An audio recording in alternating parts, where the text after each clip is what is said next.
Social मीडियावरती ना भरपूर व्हिडिओ आहेत सासू-सुनांबद्दल. पण माणूस कुठेच चेंज व्हायला तयार नाहीये. सासू-सासऱ्यांना, मेन सासूला असं वाटतं, की माझ्या कंट्रोलमध्ये सून राहिली पाहिजे. मी जसं म्हणेल तसं केलं पाहिजे. मी जे कपडे म्हणेल तेच कपडे तिने घातले पाहिजे. तिचं बाहेर जाणं-येणं हे माझ्या वेळेत असलं पाहिजे. सगळं काही माझ्या कंट्रोलमध्ये असलं पाहिजे. अहो, सून आहे तुमची ती.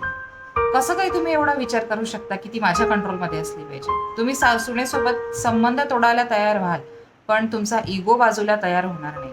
त्यांचा इगो सगळ्यात महत्त्वाचा. ही कुठली समजदारी आहे? कुठेच माणूस जर चेंज व्हायला तयार नसेल, स्वतःचे विचार चेंज करायला तयार नसेल, तर कुठे हे भांडण थांबेल? कसं हे भांडण थांबेल? सून तुमच्यापासून वेगळी होणार नक्कीच. तुम्ही जोपर्यंत चेंज होणार नाही, तुमचे विचार थोडेफार तुम्ही चेंज करणार नाही. मान्य आहे की विचार लवकर चेंज करता येत नाही, पण थोडंफार कुठेतरी आपण चेंज व्हायला पाहिजे. काहीतरी विचार आपले थोडेफार चेंज करायला पाहिजे.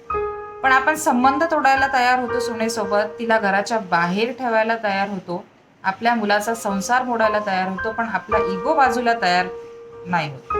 बाजूला तयार ठेवायला नाही होत. ही कुठली समजदारी आहे मोठ्या लोकांची? मला हेच कळत नाही.